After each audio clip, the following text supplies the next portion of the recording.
जो बीजेपी का पक्षधर नहीं है वो सब देश विरोधी है, राष्ट्र विरोधी है, किसान विरोधी है, गांव विरोधी है, माफिया परस्त है, दंगाई है। क्या ये लोकतंत्र है? क्या लोकतंत्र की ये परिभाषा है?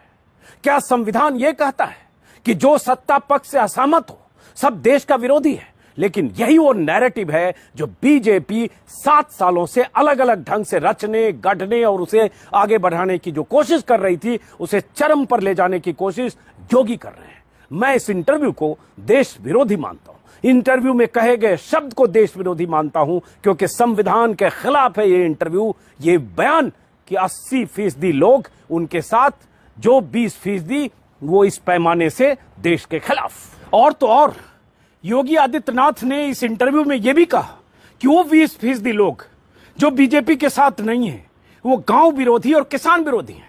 तो किसान विरोधी कौन है? किसान किस पार्टी से नाराज हैं? किस पार्टी और किस सरकार के खिलाफ किसानों ने आंदोलन किया 1 साल तक? देश और दुनिया ने देखा है। किस आंदोलन के सामने सरकार को घुटने टेकने पड़े?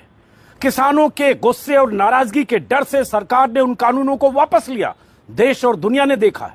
किसान किन्हें अपना विरोधी मानते हैं यह हर रोज किसानों के बयान से, किसानों के वीडियो से, किसानों के आक्रोश से 1 साल तक देखा है लोगों ने। और तो और लखीमपुर खीरी में किसानों को कुचलने वाला मंत्री पुत्र सलाखों के पीछे है, मंत्री आज भी सत्ता में है, तो किसान विरोधी कौन है?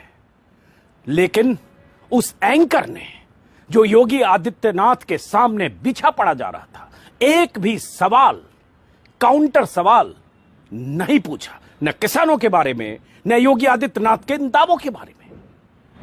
ये चापलूसी की दरिया बिछाने वाले लोग अगर पत्रकारिता के बुनियादी सिद्धांत पर भी होते तो योगी से यही सवाल बनता। और योगी के इस बड़े वक्तव्य का, जो विभाजनकारी वक्तव्य है, जो यूपी की जनता को 2 खांचे में बांटने का वक्तव्य है, जो हिंदू मुसलमान के बीच खाई चौड़ी करने का वक्तव्य है, उस वक्तव्य के बाद एक काउंटर सवाल नहीं, 5 काउंटर सवाल बनते योगी से।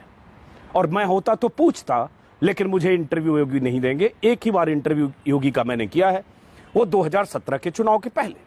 और योगी ने जब भी ऐसी विभाजनकारी बातें की, कम से कम 4-5 मैंने काउंटर सवाल किए, वो यूट्यूब पर मौजूद है, आप देख सकते हैं। हालांकि उस इंटरव्यू को लेकर जो योगी के समर्थक है वो मुझे ट्रोल करते रहे कि योगी ने मेरे पसीने छुड़ा दिया। आप इंटरव्यू देख लीजिए, उसमें क्या है। लेकिन मुद्दे पर आते हैं, क्यों कह रहे हैं योगी ऐसी बात? और ये सुनियोजित ढंग से कह रहे हैं, सुनियोजित ढंग से उन्हें स्टेज दिया जा रहा है, सुनियोजित ढंग से ये नैरेटिव गढ़ने की अब कोशिश हो रही है। और इसमें सारे एंकर्स वो शामिल हैं जो योगी और मोदी की चापलूसी करते हैं, चलीसा करते हैं, महिमा मंडन करते हैं, पादुका पूजन करते हैं। जितने भी विशेषण ऐसे लगाएं वो सब कम है। इसलिए क्योंकि काउंटर सवाल नहीं है, इसलिए कि तयशुदा जवाब है, इसलिए कि योगी ने यही बात न्यूज़ 18 को कही और योगी ने यही बात इंडिया टुडे के इंटरव्यू में कही। यह मुमकिन है क्या कि एक तरह का जवाब कई जगह मिलने लगे, और मैंने कल किसी अखबार में भी देखा, मिलने लगे और सवाल पूछने वाला कोई काउंटर सवाल नहीं पूछे। इंडिया टुडे के इंटरव्यू में योगी ने क्या कहा? योगी ने कहा वही चीज, ये चुनाव 80 बनाम 20 का है, 80% का समर्थन एक तरफ होगा। मैंने शब्द सह नोट किया है। वीडियो इसलिए नहीं चला रहा हूं कि दूसरे का वीडियो है, कॉपीराइट इश्यू हो सकता है, इसलिए मैंने सोचा शब्द सह आपको दिखाऊं जो उन्होंने कहा।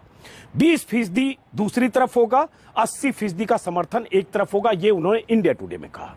80%, अब सुनिए, 80% सकारात्मक ऊर्जा के साथ आगे बढ़ेंगे, 20% हमेशा विरोध करते हैं, विरोध करेंगे लेकिन बीजेपी सत्ता में आएगी। 20% हमेशा विरोध करते हैं, वो कौन? जाहिर है बिना नाम लिए योगी यूपी के मुसलमानों को टारगेट कर रहे हैं। बिना साफ नाम लिए योगी हिंदू मुसलमान में विभाजन की खाई को चौड़ी करने के लिए ये नैरेटिव गढ़ने की कोशिश कर रहे हैं। आगे योगी ने क्या कहा?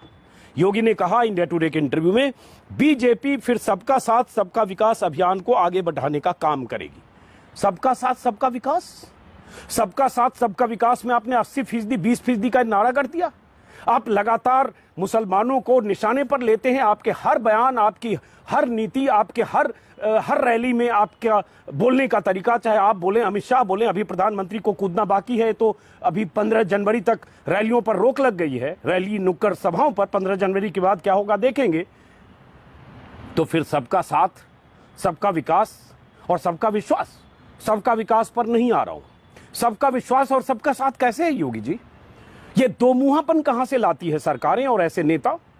आप कहिए कि हम हिंदुओं का विकास करते हैं और हम सिर्फ हिंदुओं की सरकार हैं, तो फिर ये सबका साथ शब्द हटाइए, सबका विश्वास हटाइए।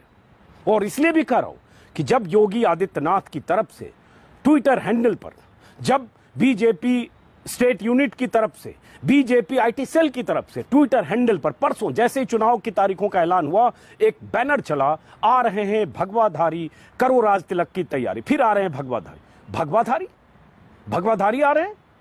क्या संविधान की शपथ लेने में भगवाधारी शब्द शामिल है? आप चुने हुए मुख्यमंत्री अगर दोबारा चुनकर आते हैं तो भगवाधारी के नाते आएंगे?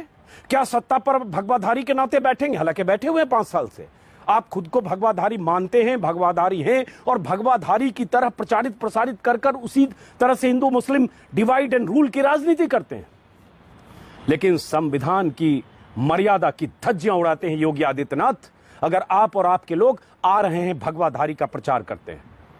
हालांकि ये कह सकते हैं कि यही आपका सच है, और उस सच को अब साकार करने के लिए अगले 1 महीने में, बल्कि चुनाव खत्म होते होते मान लीजिए 2 महीने, 10 मार्च को नतीजे आएंगे, अगले 2 महीने में न जाने क्या क्या करने वाले हैं।